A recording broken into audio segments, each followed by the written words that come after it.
All right, hey guys, got a fun show prepared for you today. We are joined by our friend AJ Pierzynski. Give us a little MLB season preview. We talk some Cubs, we talk some White Sox, of course. He sets White Sox Dave straight, which I always love, Dave. You feel like he's a great foil to you. He is. He gets it. He's like half foil, half like big brother / therapist. Exactly. Yeah. We got a new guy, Connor Burns. He joins the show. We talk some Bears in the second half. We're going to open up with some March Madness. And then we give our other Cubs and White Sox thoughts in addition to that. But I also want to start off here, giving our condolences about the tragedy last week, losing Chicago firefighter Mike Altman. He was a guy from the neighborhood. I didn't really know him, but I have a lot of close friends who was good friends with him. And it was just a really good guy. And it's just an absolute tragedy, awful. Obviously. So we just want to, share our condolences. Thank you to everybody who bought a shirt in support for his wife, Nora, and their kids. And, there's not much else to say besides, we support CFD and CPD. Yep. And he was a third-generation firefighter, I believe. Yes, all family firemen. So we just want to share our condolences. Rest in peace, Mike. And let's get into the show. ChevyDriveChicago.com. We are starting this year off right with the big news. Chevy Drive Chicago wants to give you a chance to win a car that you want. That's right. You get to pick the car that you want to win. Pick it, win it, drive it. So many great cars to pick from the Chevy lineup. There is one that's perfect for you and what you need. Need a truck you can depend on? Pick the Silverado. If you're ready to go EV, the Equinox EV is perfect for you. Want an SUV? The Blazer or the Equinox is what you need. I highly recommend you go check out the commercial we made on social. I love that commercial. It was fun.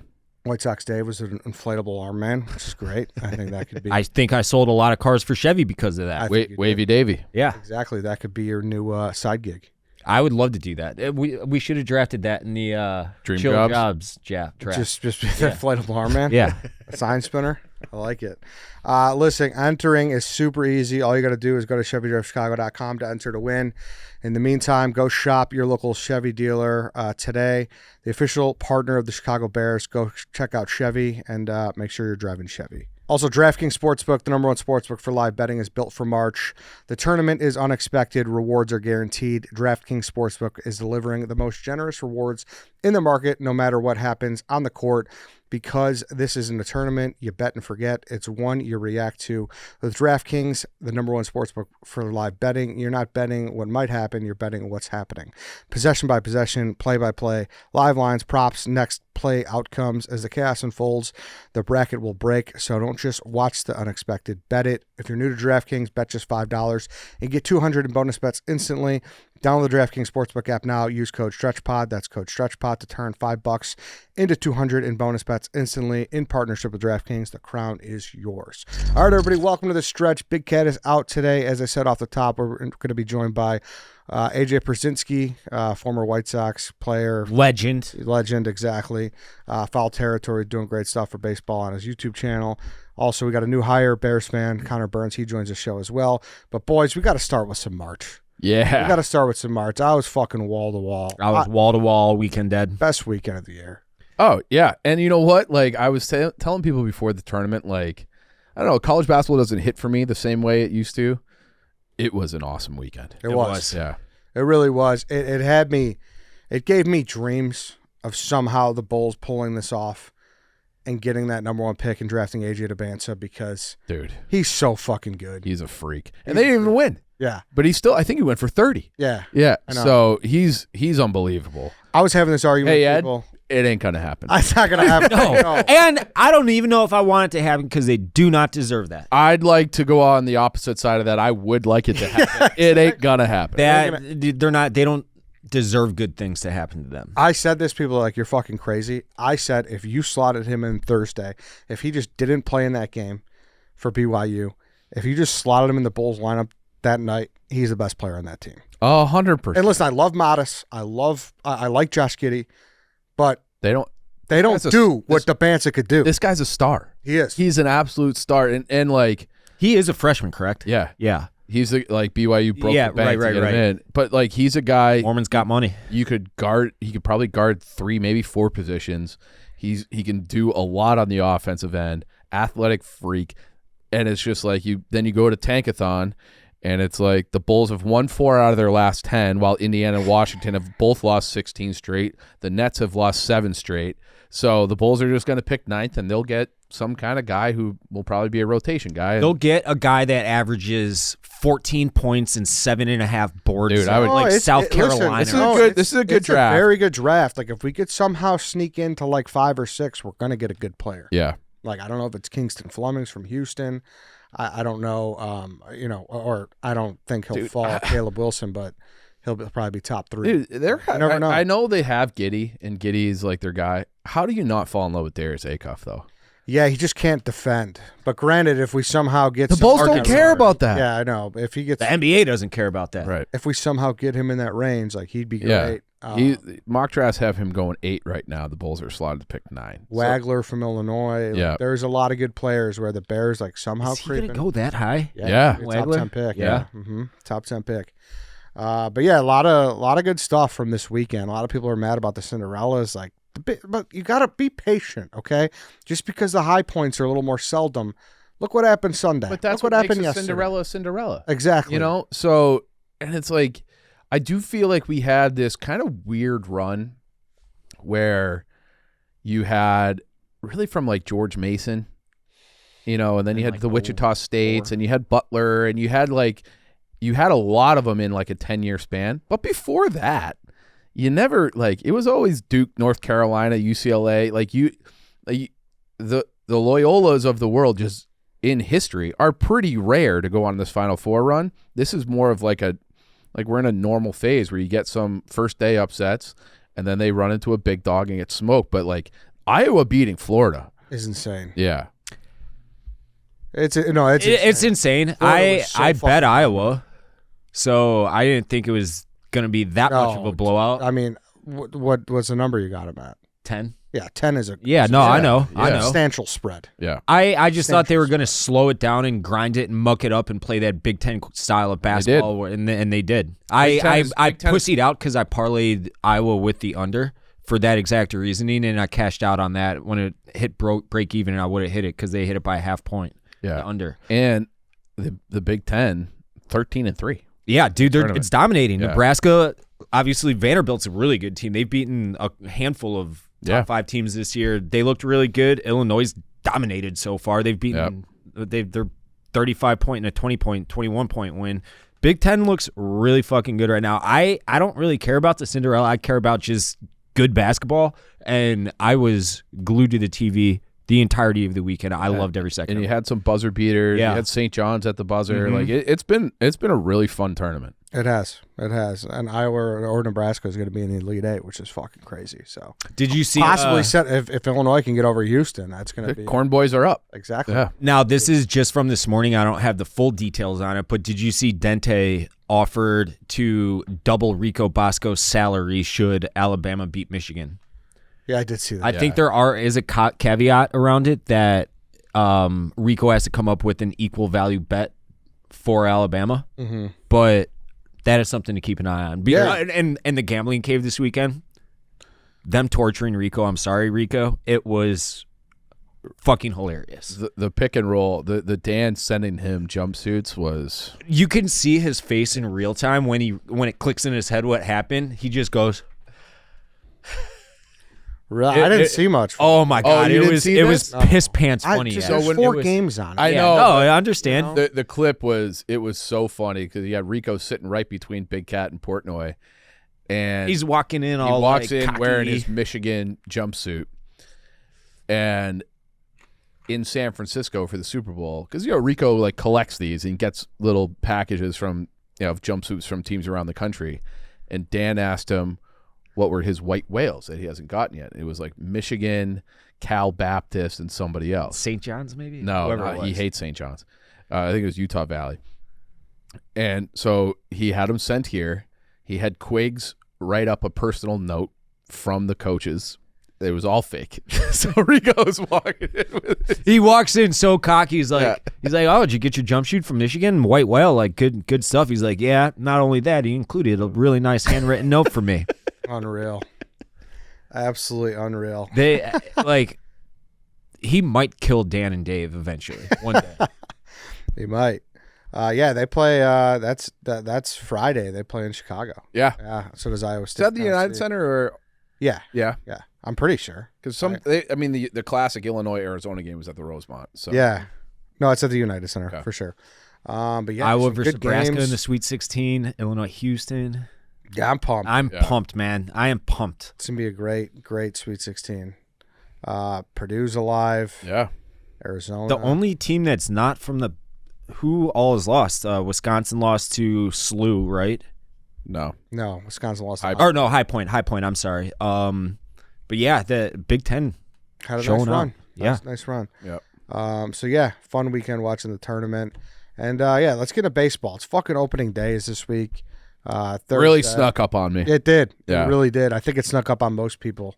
We should have Congress or somebody pass a rule where there's a natural transition. You can't have opening day until college basketball's over. That should be the law. I don't know how you would enforce that. No shit, really, Dave. But I've said it a million times. They should stagger MLB opening day just like they do with March Madness. Throw them on True TV and all these side channels. That would be good too. Yeah, Own the day. Own the day, exactly. Own the day as much as you possibly can. And You're a big parrot guy these days. Why? I don't know why. I say own the day. You say own the day. I say something else. You like. Give me one more example. We can pull multiple from the show. No, I want you to give me an example from your brain. We'll pull them from the clip. It just happened. I mean, it happens 3-4 times a show. Give me an example. I just gave you one. Are you a big parrot guy? Would you ever get a pet parrot? No, there's a pet parrot down the street from here that I see when I walk into work that he's just hanging out in a cage in his window, and it makes me really sad.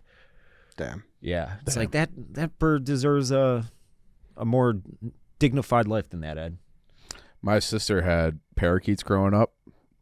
Murdered all 3. They're supposed to live for 20 years. I had grandfather sprayed like cologne or something one time. Got him. Dog killed one. I can't remember how the other one died, but it's tough. My grandpa did the same thing. Actually, cologne? Funny. Wasn't cologne. He just opened the window. It was in the winter, and he See you later. Yeah, that was it. Froze to death. Yeah, I don't think he realized that. Yeah, it would freeze. Mm-hmm. That's tragic. Yeah. This kid I went to high school with, his name was Perry. Insanely wealthy. He had a African gray parrot, I think it was what it was called, and we would train it to swear. Nice. It'd be like we'd walk in the room and be like, rah, bitch, rah, rah, bitch, bitch, rah. Let's get to AJ. Opening day. See you out there, hopefully. One of my favorites. Yeah, AJ. It's awesome. AJ's the best. AJ is the best. He's become a regular, which I really appreciate out of him. Before we get into him, though, I want to talk about Ikon Pass and sports. No two plays are alike. With Ikon Pass, no two steeps are alike. From highlight reels to slope side thrills, seek unique with Ikon Pass and score access to more than 70 destinations next winter. Starting at $299 for an all-adult pass, this is the play of the year, and you can lock in spring's lowest prices with a payment plan as low as $0 down and 0% APR. Terms apply. Buy now. Ride immediately at select destinations and access up to 17 mountains this spring. Then explore over 70 destinations next winter. For returning pass holders, choose from new renewal rewards, including mountain credits, retail and travel rewards, or pass discounts, plus get cash back when life or the weather changes your plans with new refundable product options. Buy your Ikon Pass today at ikonpass.com. That's ikonpass.com. Seek unique with Ikon Pass. On sale now. Dave, wish us over to AJ. Whoosh. All right, so now we are joined by AJ Pierzynski, former White Sox catcher, also from the Foul Territory Network. AJ, what's going on, dude? It's great to have you back. And first off, I wanted to say Foul Territory is awesome. You guys are doing great stuff. Crushing baseball. it, yeah. I love watching it. I mean, just to have digestible YouTube content instead of the old stuffy programming has been awesome. So shout out to you. Thanks, y'all. We learn from y'all, right? What you guys have been doing for years. Yeah, you're welcome. Yeah. Yeah. Thank you. And by the way, is this whole thing going to be 20 minutes of? Am I allowed to cuss on this? Yes, are of allowed course, to cuss. of course.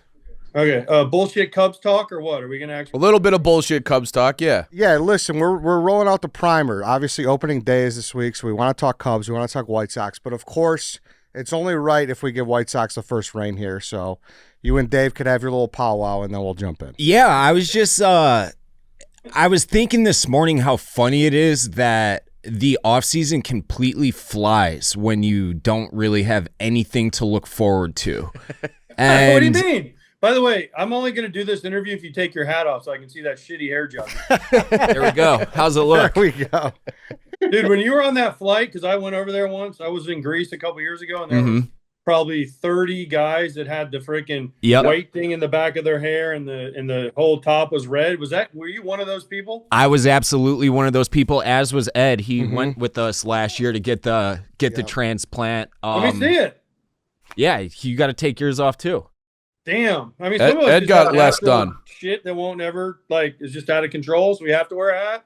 You guys should never, ever wear a hat again. I just wear it because it's more of like it's just second nature by now. You just throw it on, yeah. Exactly. Got it. Okay, so back to the question again. Yeah, the White Sox, there is stuff to look forward to. What do you mean there's nothing to look forward to? And this has been kind of a theme anytime we've been on each other's shows the last few years that, like, yes, they have a nice core that they've put together of individual talent, position by position, some. However, when you know that you're staring down the barrel of a season that's at best going to wind up at best 75 wins if all things click, I'm sick of rooting for teams, and that just doesn't go with the White Sox. That goes with all my teams, that they don't put their best foot forward to win. It's everything else is important to them aside from winning the most amount of baseball games they can possibly win. And I'm just over that. Who are your other teams? The Bulls, the Bears, obviously all Chicago teams, and then Northwestern. I'm a loser Northwestern fan, so I don't have a lot of winning in my life, and especially out of the professional sports teams, like that's your sole goal is to win championships, and especially baseball. That's obviously a baseball-wide issue, but I'm just like 10 of the last 12 years they've intentionally been losing, and they can call it a rebuild all they want. It's intentionally losing. So I'm over that, and we got to get to a point where they're consistently trying to win as much as possible instead of trying to lose as much as possible. However, I do think they have a great core that they've built up with more on the horizon down the pipeline, and that's what we want to talk to you about today.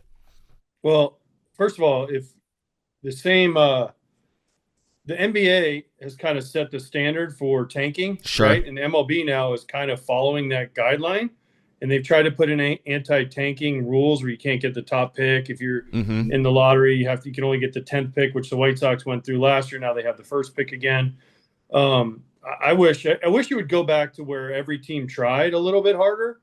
It wasn't that long ago. I would say, 15 years ago, hey, we're not very good, but we can sign some veteran free agents and maybe get to 500 and at least keep our fans somewhat interested.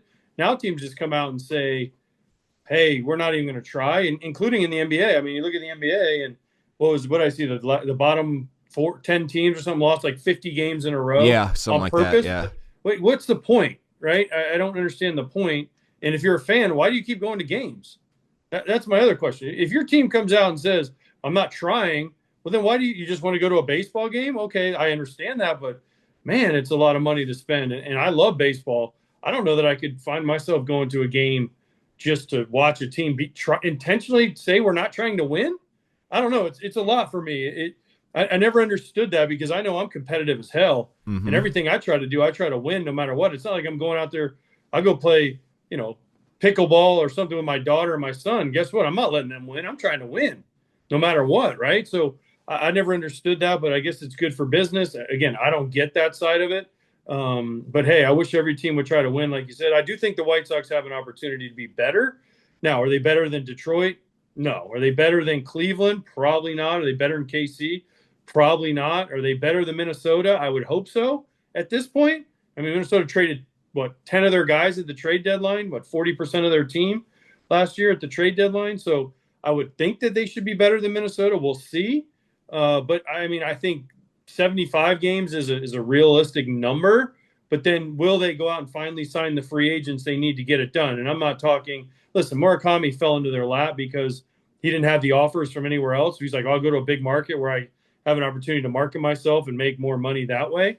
But he kind of fell into their lap. Other than that, they don't go out and sign the free agents. Now, the Ishbia boys are coming sooner I think. But when you see, the thing is, we get excited when you see, hey, he's out buying land for a new stadium, possibly, right? Like that should be something to be excited about. At least he's trying. Yeah, like, that all of that stuff what's is kind of like been happening where we'll just wait and hope the city comes through for us at some point. I mean, the Bears still don't have their stadium after all this time. And if the Bears can't have a stadium, I hate to break it to you, but the White Sox are going to have a hard time. They're going to be the second fiddle for sure, and they reap what they sow. They've become just an afterthought in the city. Obviously, if Ishbia just finances the whole stadium himself, that's one thing. However, we already know that Jerry Reinsdorf has been down in Springfield lobbying politicians to get another taxpayer-funded stadium. But like the stadium news that dropped 4 or 5 days ago, that's big. Obviously, they have the first overall pick. There's a couple guys that are going to be right at the top of the draft board, Rock Chalosky and then Justin LeBron of Bama. So there is fun stuff around the White Sox about the coming years. However, none of that is you never talk to someone about the White Sox and be like, yeah, they're going to be a good team this year. I'm sick of talking about the stadium that they're going to have or the first overall pick that they're going to. And like to your point earlier, they had the 10th overall pick after losing 100,000 games 2 years ago, 3 years ago, whatever it was now. And that didn't deter them from tanking still. So like all the rules they've put in place, that doesn't deter these teams from going out and just losing as much as possible still. So it drives me nuts, and baseball's in a bad spot. Cheer up, Dave. Cheer up. That's all I'm going to tell you. Cheer up. Cheer up. It's almost opening day. I get to go work for Fox again on Saturday. Royals, Braves. By the way, there's 0 White Sox games on Fox this year, just FYI, for the entire season. That usually means you're not going to be very good. I'm just going to add fuel to your fire, but cheer up. It's okay. It's almost opening day. At least you get to watch baseball instead of crappy basketball and crappy hockey. At least you get to watch baseball. It is a holiday that we have this week. I wish I were more excited for it, but at the same time, I am excited for the individual pieces the White Sox have brought in. What have you seen of Munetaka this spring so far? Obviously, he was out for the World Baseball Classic a bunch, but is he going to be the real deal? Is he going to be dropping 40 bombs?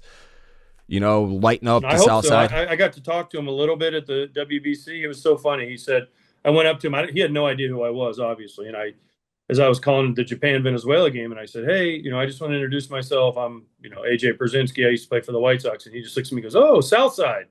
And with a big smile on his face. And I was like, yeah. So I got a picture of him with him. He seemed like a nice guy. I've watched this guy play for a couple years now, in the WBC.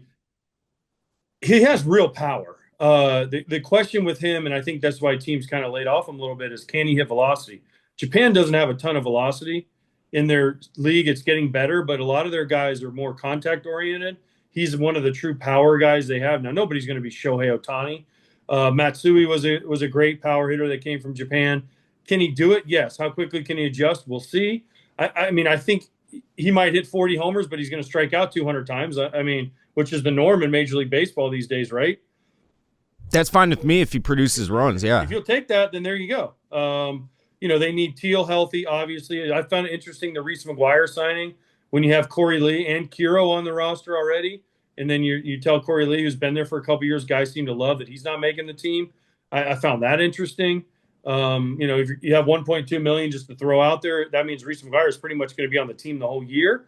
So you're going to carry 3 catchers the whole year, instead of possibly a guy who most teams don't do that. They only carry 2 because you want to have the extra insurance of having a position player that can play everywhere. But that means Teal and Kiro are going to DH probably, or Reese McGuire whenever they're not catching, which, most teams also don't do. The White Sox are fortunate to have more than one catcher that can hit. We'll see what Colson Montgomery, if he can continue off his second half from last year. Can Mydrov take the next step, right? Benintendi will be solid. No Luis Robert, so we'll see who takes over there. Can Vargas continue to improve? It's an interesting team. They have pieces, but it all comes down to pitching. Do you really think I love their pitchers on their team.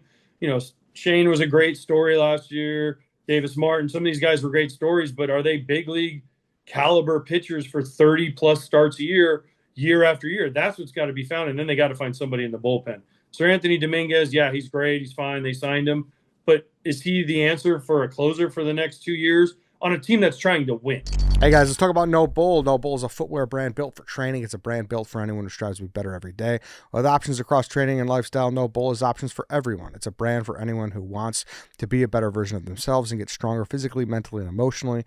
They don't overpromise or underdeliver. The shoes just feel great and hold up to any occasion. Not to mention, this is the same brand worn by Olympic athletes, NHL players, and TB12 himself. Saw TB12 slinging it. You see that? Oh, yeah. It's some Bucks thing. Yeah. Yeah. I mean, yeah. How about that? Rocking No Bull. The guy can do it. NHL Rookie of the Year, Matthew Schaefer, Islanders guy. He's like the best 18-year-old defenseman of all time. Big No Bull guy. Big No. Oh, yeah. He's in like all the No Bull commercials, and it's like, well, that's the right guy to pick because he is sick. I love it. Exclusively for Stretch listeners, No Bull is offering 35% off your first order. Visit nobullproject.com. Use code STRETCH for 35% off your entire first order. That's nobullproject.com. Use code STRETCH for 35% off. Go check it out. That's the golden question right now. I think they do have a lot of good arms. I don't know if they have a lot of good pitchers right now. I do think the back end of the bullpen is going to be really good, and I forget the exact number that they lost last year, but it was like they lost like 51-run games last year, something insane like that. It was some crazy number. So hopefully if you have a strong back end of the bullpen, you can start, splitting that number in half even, and that's a lot of extra wins. Do you expect them to finish ahead of Minnesota this year? Yes, I do. And this is kind of going back to like the Bears question. Like, I expect the White Sox to be better than they are.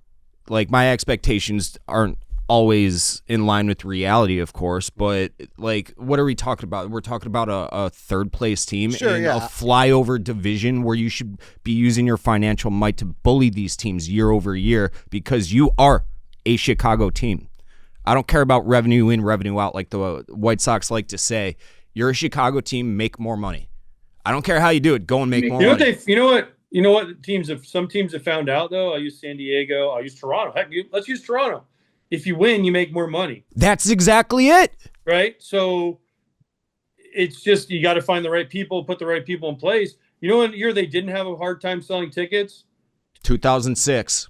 They averaged like 30,000 a game that year. 3.5 million tickets that year? Yeah. And you know what? They didn't need to market one thing because we were good. We were coming off a World Series, right? You don't need no bobbleheads for that. They sold a lot of tickets. The years that we weren't very good the next year, they're like, man, we really need to sell some tickets, guys.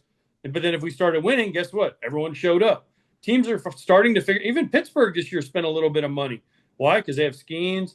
They have some guys, Jared Jones, Mitch Keller, Bubba Chandler. Those guys lined up to pitch for them. They're like, man, if we get better, we can actually sell more tickets and therefore generate more ad revenue because more people tune in to watch. And therefore, guess what, guys? We make more money.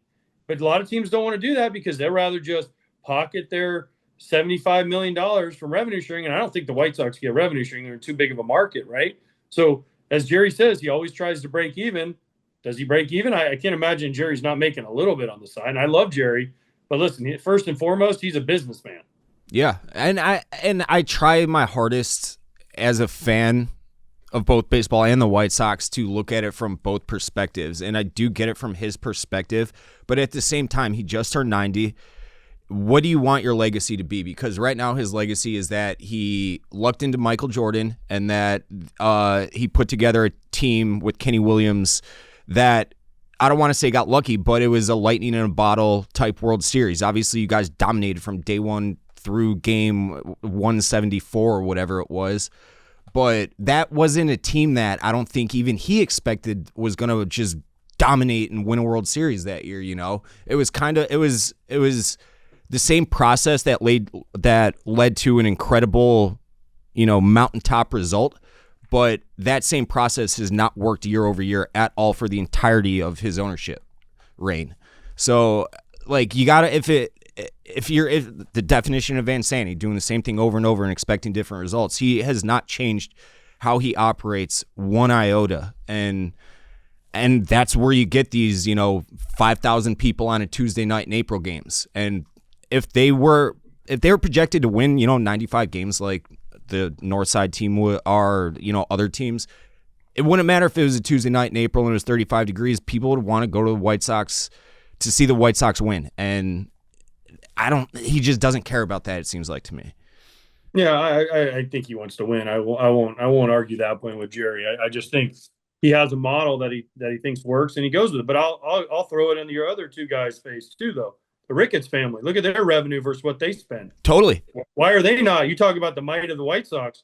Let's talk the might of that team on the North and what they have and what they don't do.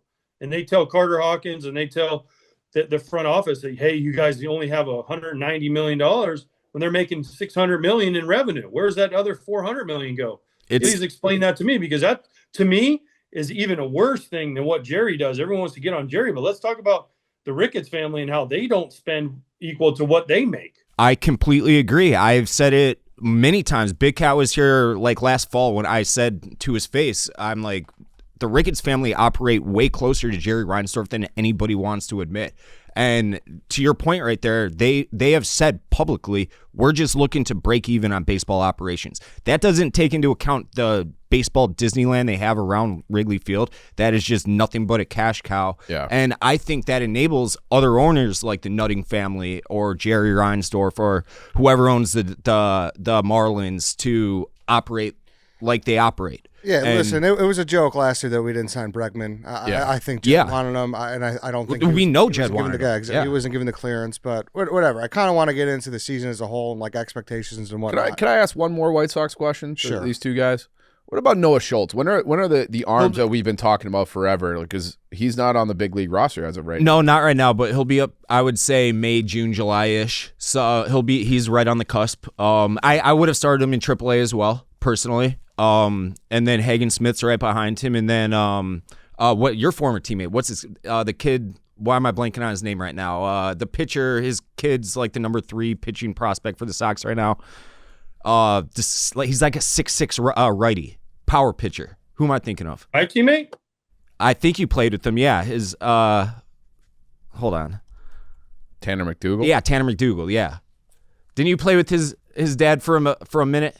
Mike McDougal? Yeah, Mike McDougal. I did play for a quick minute because then he was see ya. Yeah, because he couldn't throw a strike. But yeah, listen. Here's the thing with Noah Schultz, and I'll throw Hagen Smith in there. So I haven't really looked at Tanner McDougal, but they got to throw strikes. Mm-hmm. They don't throw strikes. They don't throw enough strikes. And guess what goes up when you go to the higher levels? More walks. If you walk a ton of guys, walks don't go down usually at the big league level. They actually go up because the strike zone goes whoop. Now with ABS and stuff like that in AAA, it's gotten a little bit better.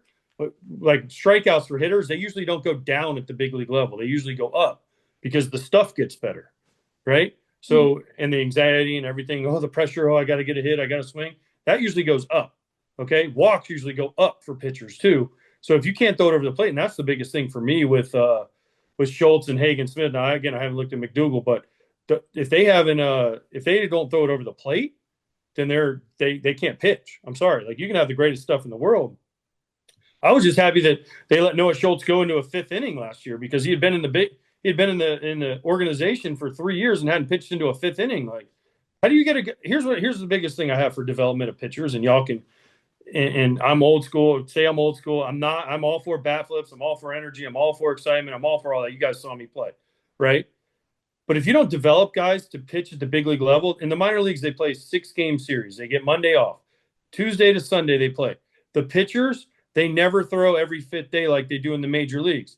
Then they get called up, and they have to throw every 5th day. They're like, okay, you're the Tuesday starter, you're the Wednesday starter, you're the Thursday starter, you're the Friday starter, you're Saturday starter, Sunday starter, once a week, like in Japan. How can you ever get a guy ready to pitch every 5th day if you don't ever do it in the minor league level? Explain that to me. That is one of the biggest things, I think, and why there's so many injuries no one talks about.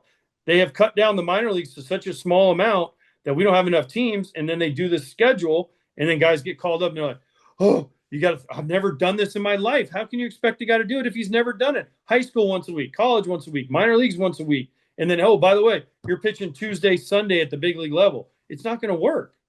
I'm actually going to blame that on travel baseball parents. It's become such. I was actually we went and did a video where one of our other guys had to hit a 100-mile-an-hour fastball off a machine blindfolded last week. And we went to this facility right down the street from Sox Park, and he was telling me, he's like, yeah, I got pitchers that come in here that literally will not pitch. They're like, no, this is off season. It's not meant for pitching. I'm like, how are you going to get better at pitching if you're not pitching?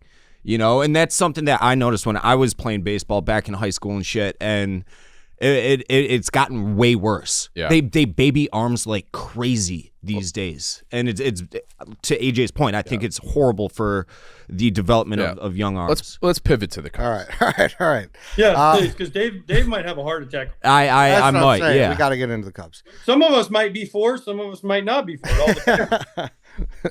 We'll resuscitate. I think them. these guys Don't would worry. be all for it. All right. So what makes you bullish about the Cubs this year? What makes you bearish? Like what are you high on? What are you low on about this team coming into this year? Well, I think first of all, the division, I think, is Ass. Stinks. Ass. well, I'm not going to say that, but the Cardinals, they're not trying. They've admitted it, right? The Pirates are mid. I mean, okay.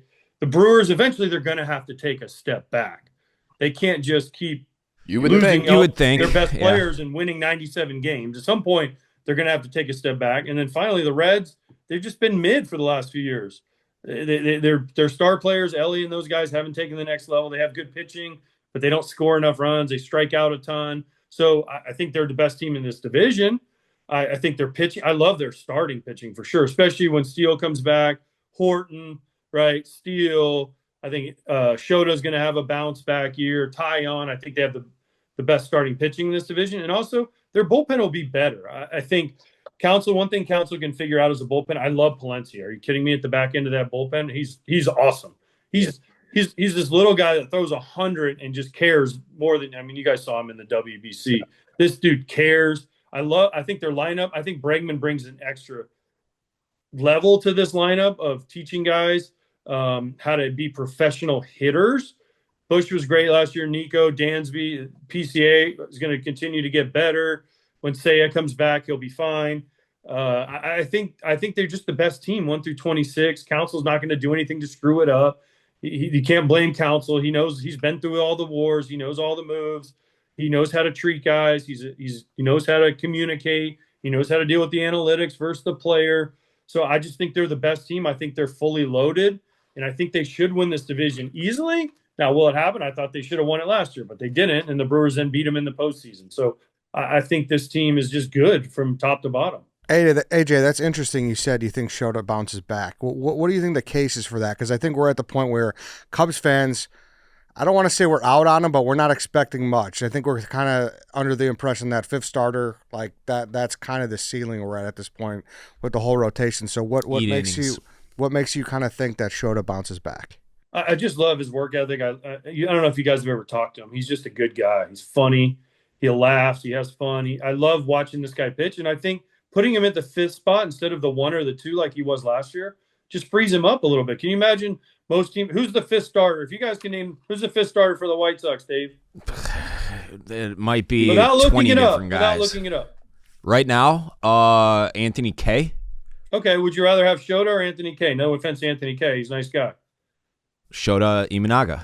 Okay, now name the fifth starter for the Rockies. Name the fifth starter for the Reds. Name the fifth starter for the Cardinals. Yeah, right? but we're not competing with those teams. That's the thing. Like, Name I the don't fifth want starter to for the Dodgers. It's someone who's throwing 100 in. Right. Has a I don't want to 12 be team like, for 9. oh, is our fifth better than the White Sox and the Rockies? Yeah, those teams absolutely stink. They're trying to lose 100 games again. But then it's like you mentioned Tyon too.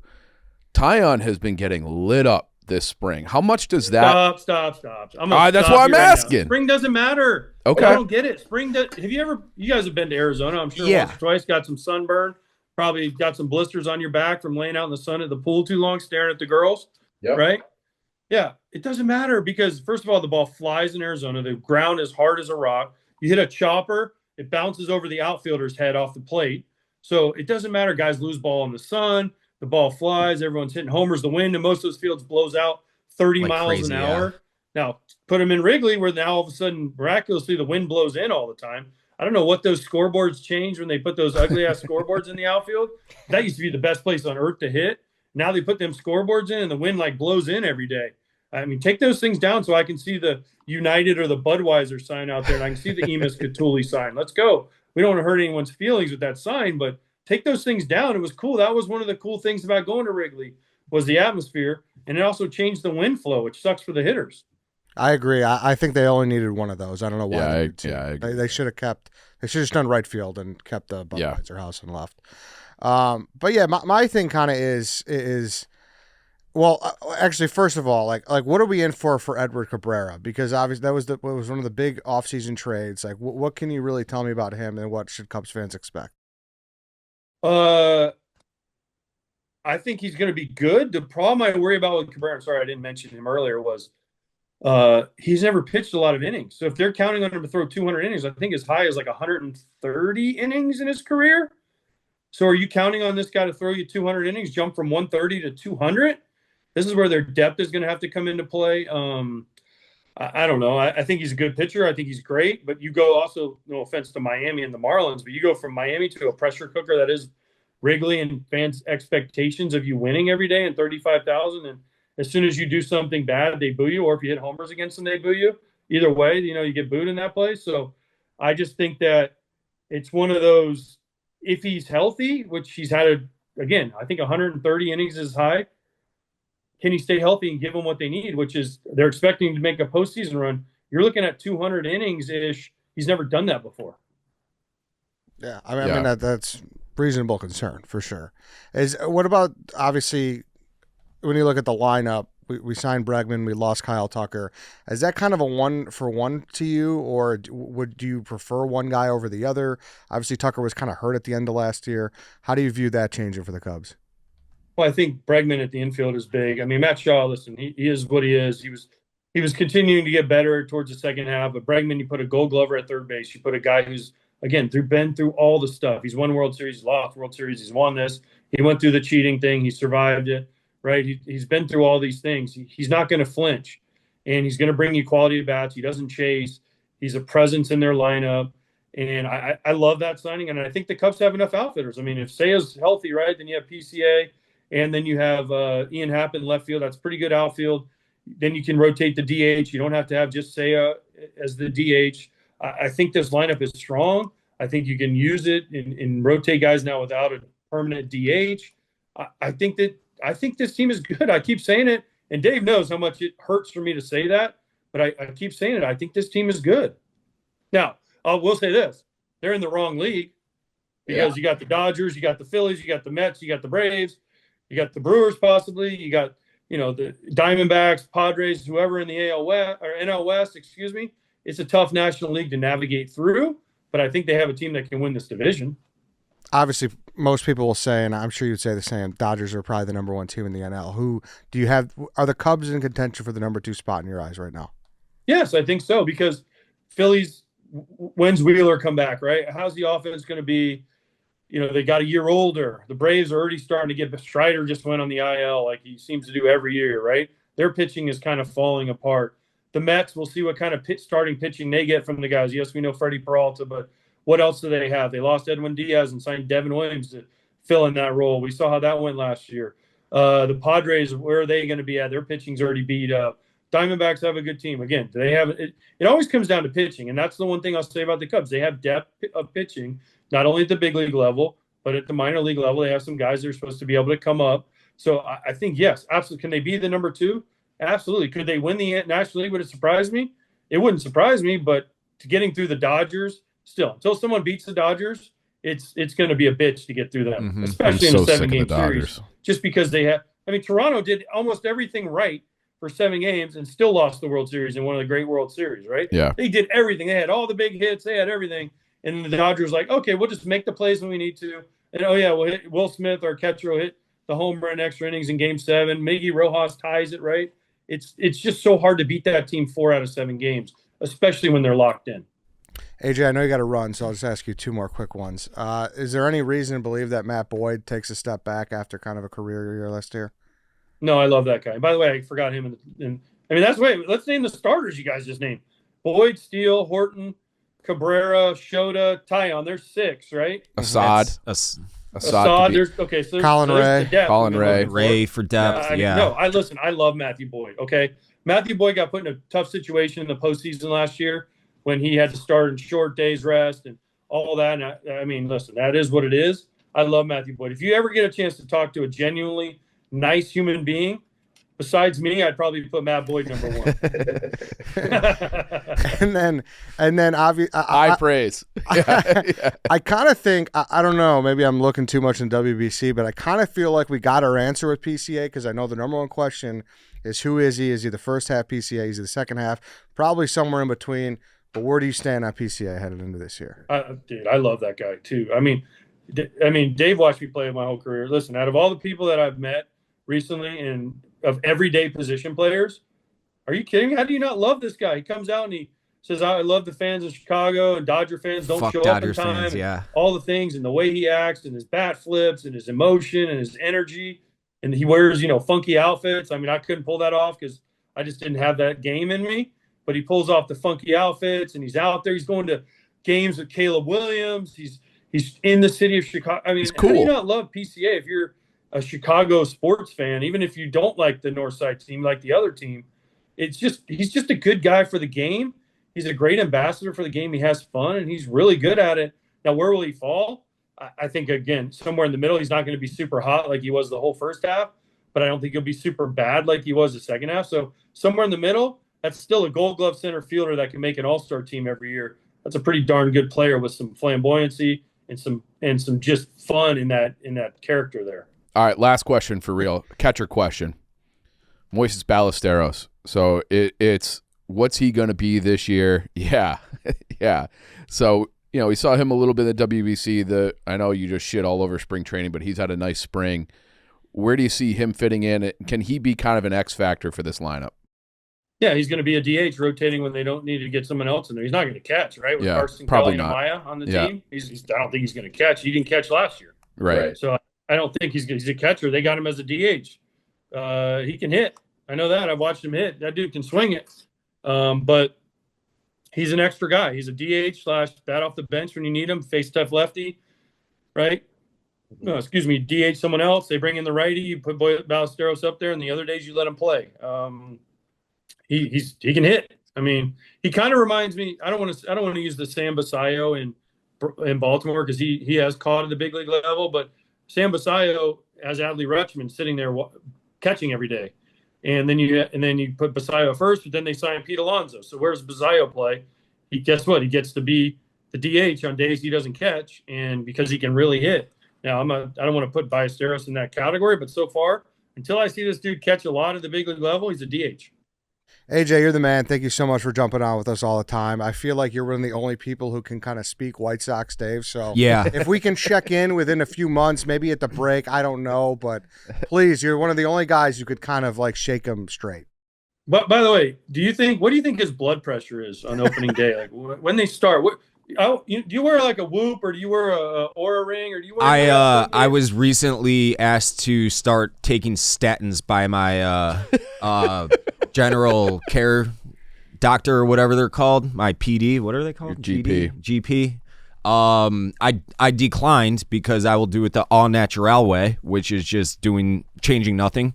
But I figure about what time do they start? I think they start 1 p.m. on Thursday. Mm-hmm. By about 2 p.m., it'll be like 180 over like 120 BP. Yeah, it'll be a struggle from like. So you're over. This you're week. overreactor. You're overreacting. You know, all you have to say is Jerry Reinsdorf. Yeah, that's my trigger word. It's in. Yeah, why the hate for Jerry? Listen, Jerry. We were trying to get you out of here, AJ. The buck stops with him. He's the owner. Not a bad guy. I'm not saying. I've said this a million times. Everybody I've ever spoken with that has ever been like that has an actual personal relationship with Jerry Reinsdorf speaks the world of him. I don't speak ill of him on a human level. I speak ill of him as the owner of my team that has only won 3 postseason series in 1 year for the entirety of my life, and I'm going to be 38 this year. And like I said, the buck stops with him. So I'm trying not to keep you all day. So we'll let you go, and I'm going to go I'm like 49, and in my lifetime it's the same. So at least I was a part of those 3. So look at the positive. Thank you for those once again. Yeah, I do feel indebted to AJ every time that we speak. I mean, it's true. I'm saying, Yeah. AJ, you're one of the only people that could kind of like put him like you, Rowan, Konerko. Yeah. By the way, I don't know when this is running, but it's Mark Burley's birthday today. Happy birthday, Burles. And also, screw it. We're on your city cruises April 26th. Dave, why don't you come? I'll be there. Who is it? Shane Smith and Davis Martin, me, Ozzy. I'll give you. No, you're rich. You can buy your own ticket. Yeah. No, I will be there. I'll be there. Well, the 3 of us will be there. We just did one of those with Rex Grossman a couple months back, and it was awesome. Urlacher and Alex Brown. Yeah. You guys are hair brothers. You and Urlacher are hair brothers. That's true. That's true. He actually. You don't have the billboards. You don't have the billboards like Urlacher does right by Ohio. Dave had a billboard of him in Turkey when he went over. That's true. It was on a hot air balloon, one of those hot air balloons that flies around. Yeah. When I told Urlacher I went to Turkey for it, he was a little offended, though. He was a little offended. Yeah, he should have been. I mean, he has the doctor right there in Chicago. You didn't have to fly all that way. It was free, so it was the right price. And it was the right price. It was, even if it's not free, it's way cheaper. Yeah. True. Thank you. Thank you. But AJ, by the way, Ken Rosenthal, good guy. Just FYI, I know Big Cat's got a hard on. Big Cat's got beef with them. I was going to text him, but I didn't want to pile on. Listen, I was there for that game. I ain't getting into it. I've gotten into it. Ken Rosenthal is a good guy. Let's lay off the Ken Rosenthal hate, please. I think Big Cat has walked that back listen, too. I saw Big Cat. I saw you at the Bears game, right? If someone would have run into him, he would have probably given him a funny look too, right? When you're on live TV, you get caught doing some stuff sometimes. So I'm not defending Ken. I'm not defending what he did, but I'm just going to say Ken Rosenthal, nice fella. I don't think you'd say that if he wasn't truly. You brought that up on your own volition, so I do believe you.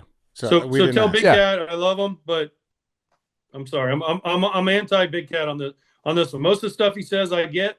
This is the one I'm kind of anti on him. I'll go let him know right now, actually. AJ says great. You're a so now on piece of Twitter, shit. on X and Instagram, now he's going to start coming after me. Yeah. He's going to be like, look, one of the Fox guys working Saturday with Ken Rosenthal defending him. What a surprise. Thanks, guys.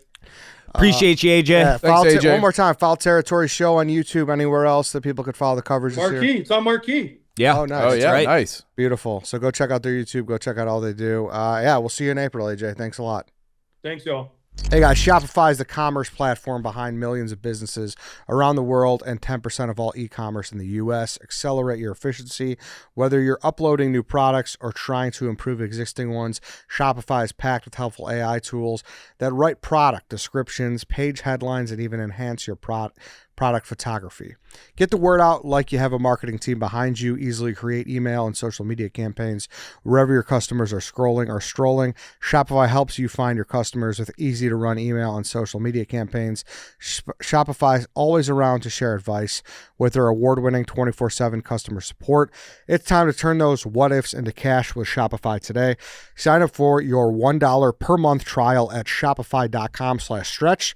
Go to shopify.com/stretch. That's shopify.com/stretch. Go check out Shopify. All right, so once again, thank you to AJ Pierzynski for jumping on with us. Guys, opening days this week. I want to talk a little bit more baseball. I should note before we really get into it, we are joined by our new hire, Connor Burns here, sitting in for Big Cat for the second half. Going to talk some baseball, talk some Bears. Connor, welcome. Thank you. I appreciate it. It's great to finally be here. Great to be here with you guys. I am so excited for Thursday just to get straight into it. So your Cubs are 2, I assume? Yes, Cubs are 2 on my list. Okay, Bears cool. number 1 through and through. So Dave, Connor's going to obviously be chipping in here on the podcast here and there. Mm-hmm. Feelings on another Cubs fan joining the fray? When I heard he was hired, obviously I knew that we were going to dominate Bears coverage with him. I'm not going to lie, I was a little sad when I found out you were a Cubs fan. It was like a sincere sadness because I don't have anybody aside from Chuck Naso here to talk White Sox. I know. We got to find somebody. It would have been nice if we had like a Jerry guy. Yeah. Like it's just a hyper. I mean, like that's kind of Betts a little bit. But no, but he's not. He's Cubs. I mean, like a White Sox young guy, hasn't been jaded, barely remembers the first teardown rebuild. That would have been. What do you mean a Jerry guy though? Like a guy who believes in this current project. I don't think you're finding that person. I mean, Betts is almost that guy with the Bulls. I know he is. I think that but person he's a Cubs fan somewhere. Right. There is the old guard of, like, there's a lot of people that are fucking furious that the White Sox are even discussing the 78 because they think that they will lose their South Side lore. Like, to me, the South Side starts right where the stadium is now. and it's everything south of that. Like if you go north, then you're getting into like Little Italy, West Loop. That's not really even what I'm talking about. I'm talking about like a guy who's not jaded, because you had like in high school 05, and you were fully on board with that first rebuild. Mm-hmm. But if you were, how long ago did that first rebuild start? 10 years ago. Right. So how old are you? 23. So if you were 13 and you don't really remember, this one is like your first real rebuild as an adult, where you could just still be all sunshine and rainbows, I think. Yeah. And having I see what you're saying. However, because you were on board with the first one the last time, and it was like, so it's like a fool me once. That came in 2016, and up until like 2010, they went to the playoffs. They lost to the Rays that year. Was that 2008, 2009, whatever it was, when I was in college. And then there was like a 5-year gap or so where they were trying to win, but they the weren't. sale years. Yeah, the early sale years that started in 2011. So when they tore it down by trading Sale and Quintana and all those guys, I knew, like, I appreciated, and I saw what the Astros just did. Yeah. I saw what a lot of teams were doing. Analytics were becoming, like, they were taking over the sport. And I appreciated that, what Han was saying, like, hey, and he gets shit for it now, as he absolutely should. He's like, ask me after the parade. It seemed like, based on what the organization was doing, like, in actuality, and what they were saying to back it up, they were doing all the right things and saying all the right things. Obviously, it went to absolute hell. However, I don't think that a new age White Sox fan can look at this rebuild and put all the puzzle pieces together, from organizational infrastructure to their offseason signings this year, and say, like, we're excited about the future, because we all know what the future leads to. All right. Yeah, let's talk about the team who has some expectations. So what are your expectations, Connor? This year, you see, the shitty part is that I go and look and I see the Cubs are favorites to win the Central, and that makes my confidence worse in them, because I know that the Brewers just have devil magic on their side, and they're going to find a way like they do every year. But to be completely honest with you, I think that this season is going to be a lot of the same as last year. It absolutely sucks losing Tucker, but I think the addition of Bregman, adding to our bullpen as well, that we're going to be good. We just really need Steele to stay healthy. I think that Matthew Boyd is our ace, and I absolutely love him. Give me around 95 wins. That's where I put him. Yeah, I think the bullpen is the area. And listen, I know Jed has earned trust to build the bullpen how he likes to do it. He kind of likes to find some value market arms and then just kind of get them at the highest value. But you get to a point where you start to trust guys, and then when you lose guys you trust, it kind of hurts. And to lose Keller, Pomeranz, and Kittredge, which I know Pomeranz was a scrap heap guy too. I mean, Pomeranz was out of baseball. Yeah. I know. Yeah, I get that. But so, when you're in that playoff run, it was pretty much those three guys, Theo Bar and Palencia, who pitched out of the bullpen. Exactly. And like those five guys, Palencia was kind of half and half if I trust him. There's something that they're going to have to win me over again, because I really like those three guys, especially Keller. Yeah, but I am – we had no expectations for either one of those guys when they came in. And, you know, you might add a Jackson Wiggins. You might see Assad in that, kind of that long swing guy that can give you valuable innings. So I think they've got enough in the bullpen. And then the starters, the starting rotation looks so good and so deep. It's so good. It's just stay healthy. That's one thing that we're preaching for. And going back to Palencia, I mean, seeing him in the World Baseball Classic was just lights out. It was beautiful. It was beautiful, but at the same time, like, he's still the same guy that lost his job in the middle of the year. He's still the guy who was a little shaky in the playoffs, but we're going to figure out by the All-Star break if he's the future. I get that, and I want to believe, and I want to, fresh start. It's a new year. Let's get your confidence back. Let's get to where we thought you would be. And he's the opening day closer, and I hope he has a closer tag for the rest of the season. But I think to come in and just think all sunshine and rainbows initially is a little naive.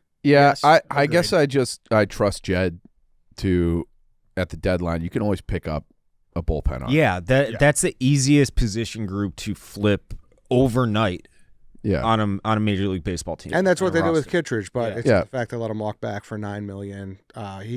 Keller got 2 years, 22. So I'm nitpicking right now, but it's still something I'd like to team. talk. I'd still like something I'd like to talk about before we play 162. Yeah, I think that's fair. I guess I think Jed has earned that trust. Yeah, at this point. I agree. When Yeah. it comes to the bullpen, he absolutely has. And then AJ talked about Cabrera only throwing 130 innings.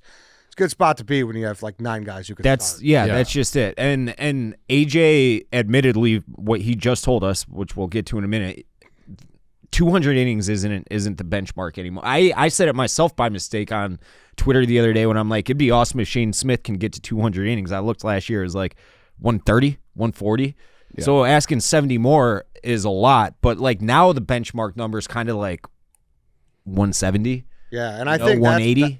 I would bet you that's the goal, is to kind of stretch him to that. Yeah. Not 200, right. And if you get 170 innings out of Cabrera this year, that is a massive win for the Cubs. I kind of expect just like a lot of 6-inning starts and probably like, he probably could go 7, but we're going to play it cautious. And that's a good thing about the Cubs' depth. You don't need to go 8 innings every 5 days in April, Yeah. Mm-hmm. And with the trickle down and with the bullpen, it shoves everybody, keeps their arms fresh, and with the depth of just the quantity of arms they have, they'll be fine. Yeah, and then in theory, you get a Cy Young caliber guy back in May at some point. Mm-hmm. So you add Steele. We'll see. I mean, what? That was a long layoff, but it was. Yeah. But you know what his high end is. So if he comes back and by August he's at full strength, you're in a fucking good spot. Mississippi fastball, baby. Yeah. But Mississippi fastball. The one thing that I'm more worried about, I think that our pitching is perfectly fine all around the horn, is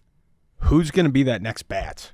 Is it going to be Mo? Is Mo going to come up, and he's looked great through spring training and everything, but is he going to come up and be that guy? Because that's the one piece that we're missing. And I mean, if it comes down to the deadline and we're 5 games up on the Central and you're looking to buy, who's going to be out there for us to go and snatch up and bring another bat to this team? That's what I'm more worried about. That's what I don't trust. It's a good point. It's good, I mean, because that's where somewhat of the failure lied within the playoffs, right? Somewhat. Yeah. Well, I mean, they score in that series? Council mismanaged the fuck out of game 1 in Milwaukee. Yeah. Like Boyd should not have pitched that day. So we spotted them a game in that series. Yeah. But then you go on later. We were all at game 5. Yeah. It was, other than the one bomb by Seiya, it was fucking miserable. Yeah. And you never felt like they were going to generate anything. Yeah. So, yeah, I mean, that is, and it's like, where do you find it? Like, that's where it was so frustrating last year when they didn't sign Bregman, because then if you have Bregman and Tucker in there, obviously Tucker wasn't himself this whole second half, definitely in the playoffs, but it's just like it feels like they were one really good bat short, and it's still, when you look at it on paper, it feels like that again. And someone's got to step up. Like, this is going to be year 2 for Shaw. I don't really know. I think out of the gate he's going to play a lot because Seiya's hurt. Yeah. But you need his bat to come alive and not blame he's a rookie anymore. Right. You can't have multiple spots in your lineup be a black hole. Exactly. And then Mo Baller is going to be the other guy where it's like you're really counting on that him. nickname so much. Yeah, it's a good one. It is. And Amaya's going to be back too. Yeah, for sure. Nice. So I think between Shaw and Mo, it's kind of they're going to have to really bridge the gap until Seiya gets back for sure. And is him playing right more regularly going to affect his bat? I don't know. I mean, he had a great year last year, but before the season, remember, he was like pretty pissy about being the DH. Yeah. Like, he's like, I feel better when I'm playing every That's day. everybody. Yeah, Shut the I know. fuck But up and go and hit the baseball. Yeah. That's it. Literally shut the fuck up and go hit the baseball. Mm-hmm. Yeah, but the fact of the matter is he was kind of a butcher out there. So Yeah. It's complete and total butcher. Yeah. You want him nowhere near the outfield. yeah, no, for sure. So Nowhere near the that's outfield. the way it is. There's gonna be a lot of defensive switches probably late in the game. So he's I still think about that drop 2 years ago in Atlanta. Yeah. yeah, That horrible. was just crucial. Cost him. Horrible. Yeah. So I don't know. I'm excited. It's gonna be Yeah. it's gonna be fun. It's great. It's great. It's fucking stupid. We got 6 games in March at Wrigley, but Yeah. It's so dumb. The only thing that, like, Why are the Sox starting Milwaukee and not the Cubs? Because the Sox start in Milwaukee, then they immediately go to Miami. That's how it should be. I just think that this Cubs season won't be as enjoyable as the last couple, because now it's like it all comes down to what you do in the playoffs. So it's like the expectation is there to win, like you said, 90, 95 games, win the division, And then it's like, we'll see what happens in the playoffs. Because like the last year was like, all right, they took a step forward. The year before that, they were probably better than everybody expected. And now it's like, all right, now it's like time. Because like the clock is ticking on Dansby and Happ and all these guys who are now Carson Kelly, Seiya, everyone is over 30, and this is what Bush is nearing 30 already. Exactly. And so, I hate to say it, and it's not as Warner's much, nearing 30. but isn't it kind of the same scenario looking ahead to September this year with the Bears? Is that we have expectations now? I Totally. I think the window for the Bears is way more open. Yes, 100%. It's just started for the Bears. In my opinion, this isn't the shitting on the Cubs Dave talking. In my opinion, the Cubs only have like this year, next year, kind of. Yeah, but listen, it's all everything's ramping up, everything's gearing up, and it's an upward slope. Like we didn't make the playoffs 2 years ago. No, I know. So, yeah, of course, now there's expectations, but now it's like, why shy away from them? Let's go win the DS. Let's get the CS. Let's fucking battle the Dodgers. Right. Try to get to the World Series. I love the confidence, and I'm going to be so negative by the end of the first week. I already know it. I love the confidence, though. Yeah, but and listen, I'm not. I don't know if it's going to happen, but that's certainly my expectations, and I'm happy that we have those expectations. Yeah. No, it's better than the opposite. Exactly. Yeah. The opposite was like, hey, we better make the fucking playoffs. Right. Playoffs. We better. If win they the don't make the division. playoffs, it's a fucking disaster. That's what exactly. It's a Agreed. total that Agreed. they should run away with that division this year. Yeah. So yeah, with a little more success brings a little more expectation. I'm comfortable with that. Yeah. That's where. No, I it's wanna good. live. Yeah, It's good. 100%. But it does make, I don't know, maybe I'm alone on this, but it does make the regular season, which I love going to Wrigley in June, and you know, it makes it a little bit of like, if it's a foregone conclusion, like you don't necessarily get us fired up about taking 2 or 3 from the Dodgers in June. You know, like those little benchmarks throughout the year don't feel as impactful when it's like, all right, well, we'll see it in October. You know? Mm-hmm. No, I got you.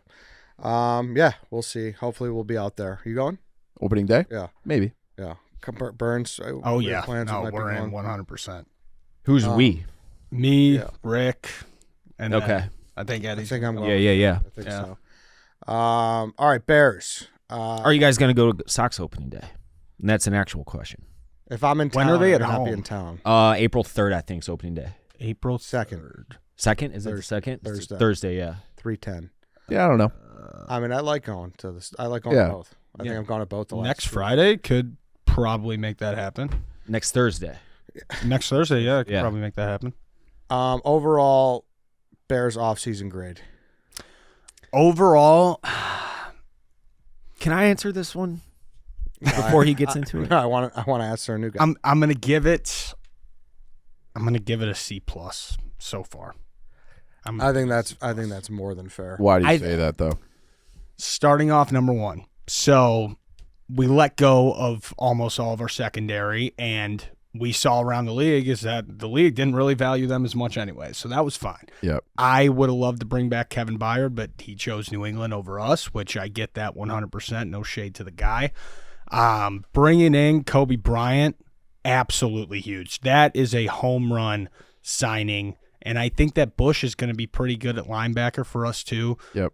But that defensive line fucking horrifies me. It's terrifying. It's bad. It's almost psychotic yeah. that we're sitting here staring at the same defensive line. It's like they gotta have. It's almost like they have to see what we see, and they saw. Oh, what we no, they saw definitely did. in the secondary too. Like the secondary, like when it was fully healthy with Gordon and Johnson and Stevenson and all those guys in there, it got better towards the end of the year. Good. But did, exactly. If we didn't win the turnover margin, we were getting smoked. Horrible. Yeah. Correct. Like Nashon Wright, I just saw he got the most from performance bonus from that player pool due to the 5 picks that he had last year. But when he wasn't intercepting the football, he was getting fucking torched in the second half. Yeah, it was a problem. Yeah. So I it's like if they're healthy and Kobe Bryant is good, and maybe you add something in the draft at some point for a little depth.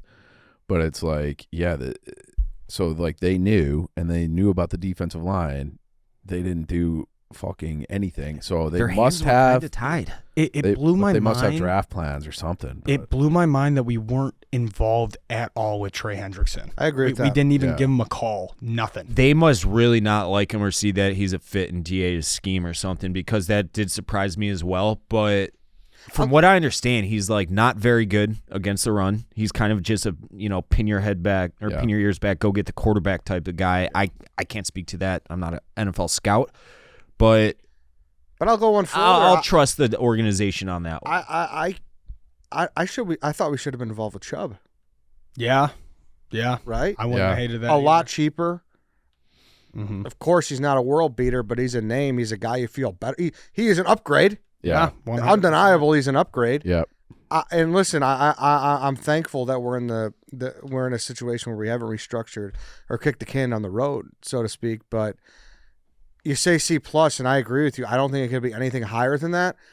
And even what depends on what you do in the draft. I don't even know if you could bump that much higher anyways. No. But here's the thing. If we also could eliminate, let's say that Drew Dahlman didn't just retire out of left field, I'd give it a B because we'd still have him. I'd give it a B or B minus. But you can't get above a C. This draft class is great for the defensive side of the football, which is a good thing. But when you just won the division, when you have all this momentum coming your way, how do you not go and cash in a little bit? You know what I'm saying? I mean, at the end of the day, too, you look at that offense, you're going to have to pay Caleb Williams in a couple of years. You're going to have to pay Rome, Loveland. The list goes on. But you could have got someone. Yeah. Agreed.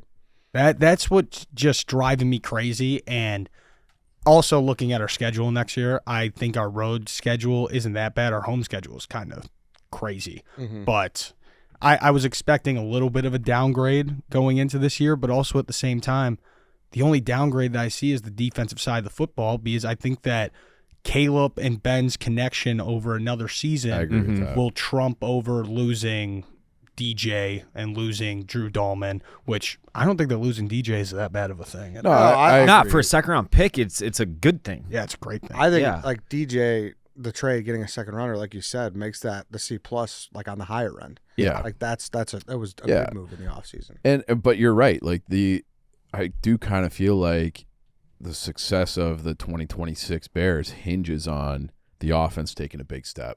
And we saw, like, Rome was hurt a lot, but you would hope that he ascends, Burden ascends, Loveland ascends, because Loveland didn't really get going until midway through the year. Yeah. And then you need, like, Caleb to go from a guy who's completing 58% and making magic at the end of the game and being fun to being like, all right, he's hitting 65% of his passes and, like, throwing for 4,000 yards and doing like the consistency across the year.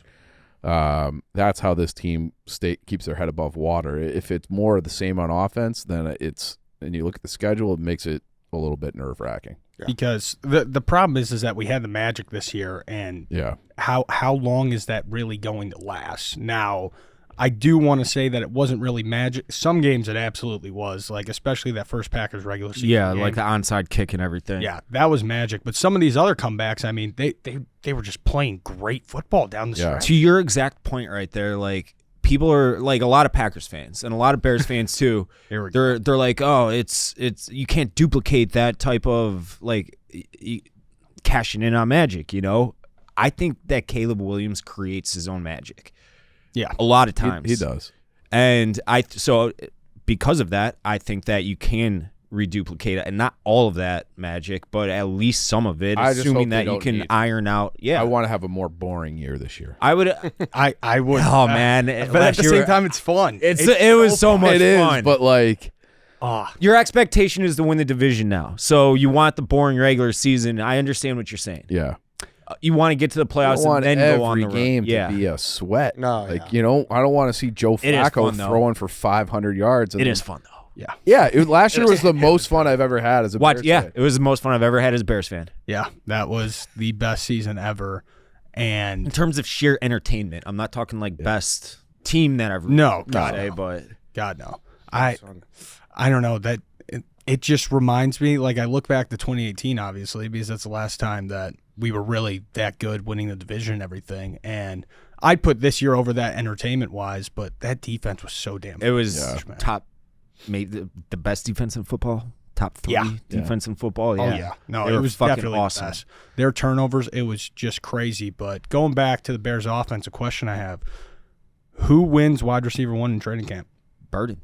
I think it's Luther all day. Luther I am Burden. So high on Luther Burden, and I think that one day he's going to be a top 10 wide receiver in the NFL. I am that high on him. I don't disagree with you. I think don't he's awesome. I think initially, though, Rome will be slotted there. Yeah. I think Initially, yes. Why do you say that? just because I think obviously he's an extra year with Caleb, and I just think he has that traditional. I don't think that to be the traditional X wide receiver. Okay, from that perspective, maybe sure, but I don't think that Ben Johnson is looking at it like, oh, he's got a year of veteran presence on Luther Burden. That's what I'm saying from like a pure personnel standpoint. They have the exact same amount of experience in the same offense. Yeah, you're right. That is true. Yeah. Now, do I think that he's going to outperform Luther Burden? No, not necessarily. Luther's just so explosive with the ball in his hands. Like, you can, you need a Rome for certain situations. He is that prototypical 6'3", 200-something pounds, exactly. Fast. But, and that's what I mean, where that guy's typically the one. Correct. His agility. But your ability to scheme things up underneath for Luther. Yeah. He's just electric. It's crazy. The best comparison that I saw is that he looks like prime Kyrie Irving on a football field. Like, he just dices people. Yeah. It's ridiculous. Stops man. and starts. Well, his agility is just absurd. Yeah. Well, that to me, and we have all off season to get into this, so we can have this full conversation another day. But that's kind of one of the ugliest, most inconvenient things we got to look at is Rome Odunze has to produce year 3. Yeah, drops. It's a little awkward where it's you're kind of on the clock, buddy. I was watching. I was just scrolling TikTok this morning, and it showed Rome kind of down moments from the year. He really tries to catch the ball with his body a lot.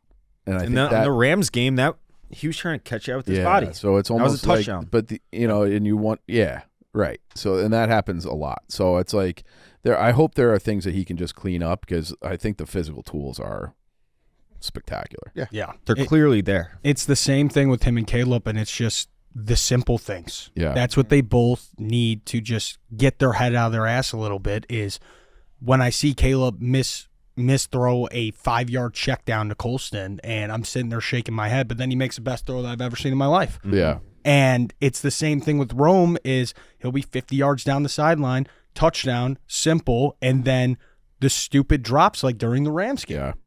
But then he makes the spectacular ones too. Exactly. It's mind-blowing, and that's also what added to the magic of the season, though, is that we couldn't do the simple things. Yeah. But then the spectacular and you things. think that's what I mean. If you clean up the simple things, we won't necessarily need as much. And that's where Ben Johnson, I have full, unadulterated faith in him, and especially when you have them for an entire offseason.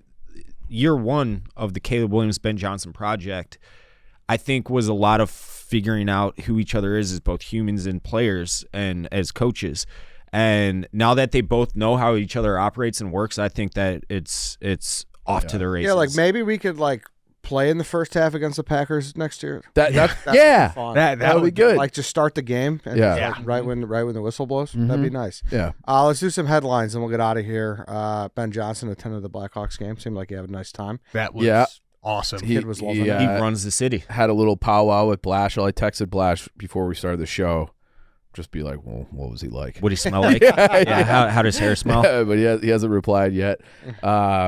But yeah, that was, it's kind of cool when you have this camaraderie at that level where you have the coaches getting together and you have Caleb and PCA and Bedard and Buzelis all kind of palling around. It's nice. It's fun. Yeah, I mean, and that's an iron you have to strike while it's hot. Yeah. And I believe in Ben as much as anyone I've ever believed in. So I think that's going to be a long-standing thing. But it's not that long ago where Mitch was drinking at the. No, I know. White Sox game with Kyle Long. Yeah. That video is iconic. Exactly. He slammed that fucking thing. Not that long ago, boys. Yeah. That's all I'll say. But we did. I remember when we started this show, we're like, do we have some of the best coaches? Because it was Quenville and Nagy because Nagy was coach of the year the first year, and we're like, and then 18 months later, we're like, everyone fired. Yeah. So I do think that. Well, Quenville got ousted by no fault of his own. Well, that was just Bowman. Yeah. Yeah. That fucking guy. What was his name? I can't even think of his name right now. The little twerp that they brought in after Joel. The kid. Oh, Carlton. Jeremy Colleton. Fucking goddamn it. Yeah. Legend. Yeah. But yeah.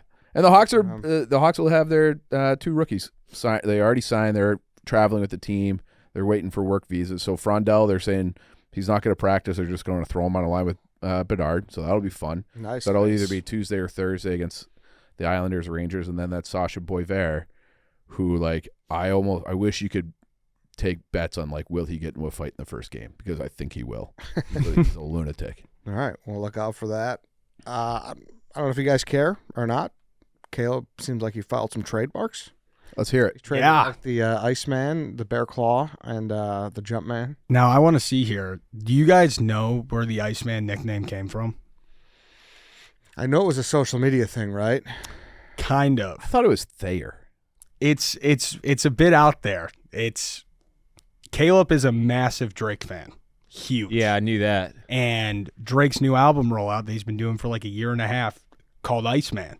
So every single Instagram post, I go on his page and it's another Drake song and everything. So they started doing that, and then the team just started calling him Iceman because of that. It fits. That was my question when he trademarked this. I'm like, what's going to happen? Album comes out, like what? He's going to have beef with Drake? What goes on there? But yeah, no, I saw everybody talking about Iceman, and I love Aubrey Graham, Drake myself, and I'm just like, nobody knows the lore behind it, where it came from. Yeah. I love it. No, I truly thought, because I was told, I forget who told me, maybe it was Rick, was like some of the youths are starting to call him that on TikTok or something. Yes. Like, oh, okay. So I thought that's how it started. Yeah, I love it, though, the celebration. Yeah. Yeah. A couple transactions. Jack Sanborn's back. Love it. Welcome back. Some good depth piece. I mean, Yeah. I think everyone LZ, here loves baby. him. Yep. Billings to the Cardinals. So He's thank you washed. for your service. God, I'm going to miss him, though. He was good his first year. You just need one of those guys. You Yeah, do. Just the big, fat, Like defense. Ted Washington. Yeah. Yeah. The Bears online community, that's a big loss, man. Seeing all the videos I know. of Billings trying to chase down a quarterback, Yeah. it sucks. No, and 2 years ago when he went down, the defense took a big hit. Yeah. after Yeah? he got hurt. And then last year, never really seemed like he got back up to form No. because he never made as much of an impact. This is why the Bears need to draft that Cade McDonald, because he. Oh, my God, I'm in love with them. Yeah. I'm in Log it love. up. You could, but he's got like that kind of a body where Mhm. it's just like he's younger, so he hasn't quite put on the full middle, but he's Tire. Yeah, but Yeah. he's a big, mean defensive tackle. He is. And then just NFL rumors. Obviously, the Dolphins traded Jalen Waddle, so Mm-hmm. a lot of people are questioning if A-Chain is available. Bears running back situation. I don't care about that's the No. least concerned room of my entire I don't Bears agree. roster. I don't agree with that, but I'm curious if you guys think. So Shefty any came out interest. and said that they were getting calls, and he said that he was unavailable. Well, that's what Miami was saying, but we all know, obviously, Miami's going to be horrible this year. So around the trade deadline, more calls are going to be coming in. And, I mean, if the Bears are rolling, let's say, I mean, you could consider it, but what are you going to have to give up? DeAndre Swift and then a late pick? And if we're rolling, then that means that the running back room will be performing well. I don't see that as a point for attack for us when we have so many other problems. Yeah. I get that. However, you say it's your least concern. And Swift had a good year, great year, really.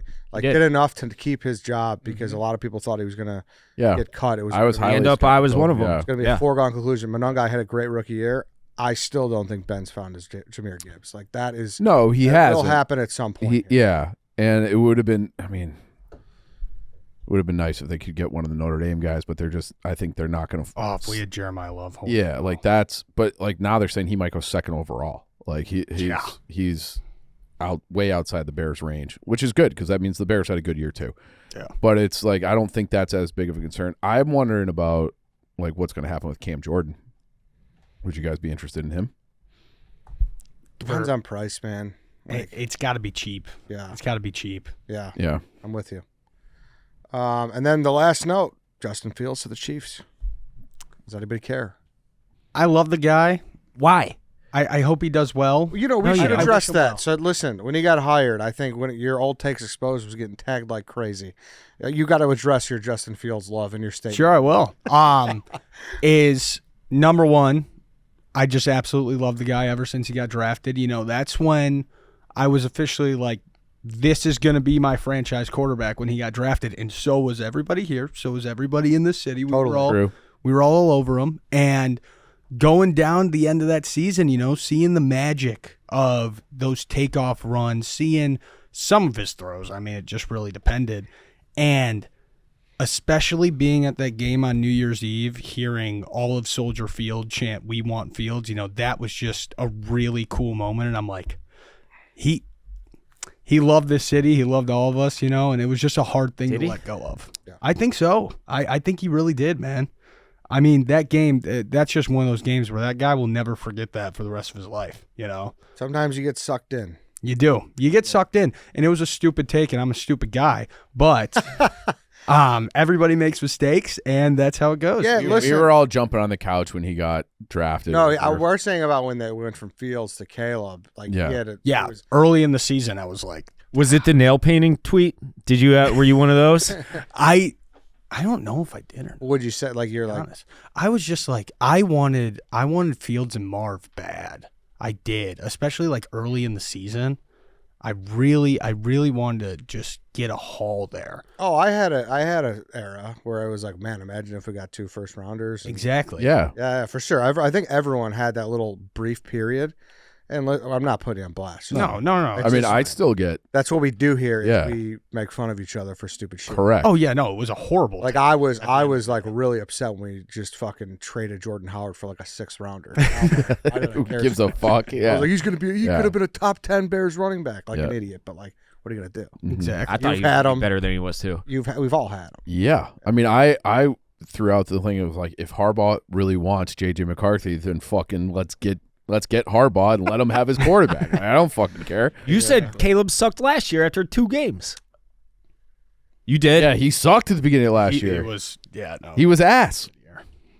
That's how it goes. But also at the same time, one of the reasons why I was so big on the haul is I'm like, Justin isn't the best quarterback in the world, but we've never had a I think that's fair. Yeah. So build a super team around him, and we don't have to worry about that. Then that brings us back to like the 2010s when Cutler was out there slinging whatever he wanted, but we had a kick-ass defense on the other side of the ball that would punch your teeth in, and we would be fine. Yeah, yeah. And Justin Fields year 2, there were some moments where it's like, this guy is. Dude, yeah.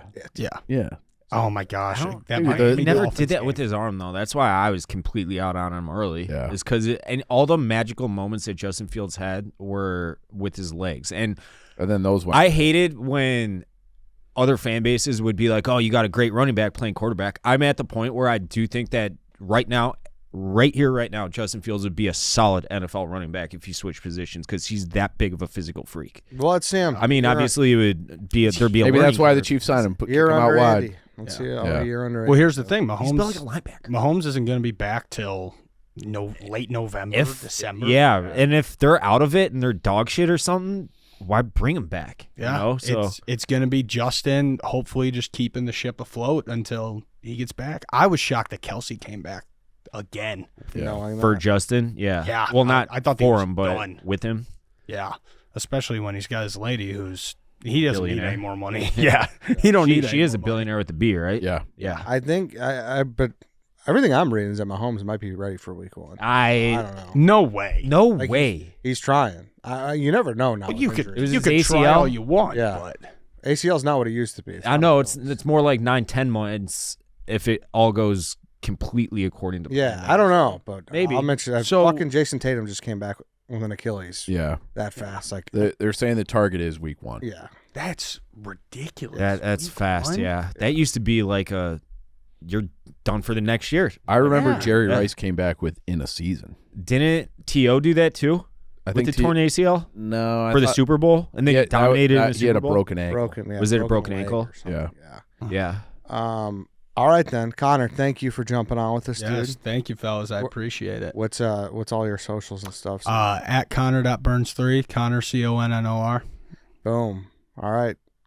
Fun show. Do you like Connors with one N? I liked Conor like McGregor a until he fell off a cliff. But besides that, he's coming back.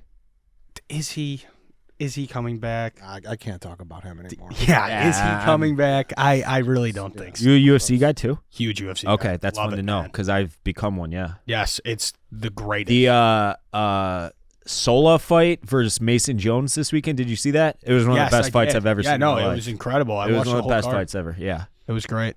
I can't wait for the Comms Out fight in a few weeks. But hell yeah, I appreciate it, fellas. Yeah. Thank you. Thanks for jumping on. Connor. Welcome Thank you, aboard. AJ Pierzynski. That's the show, everyone. We will see you guys next week.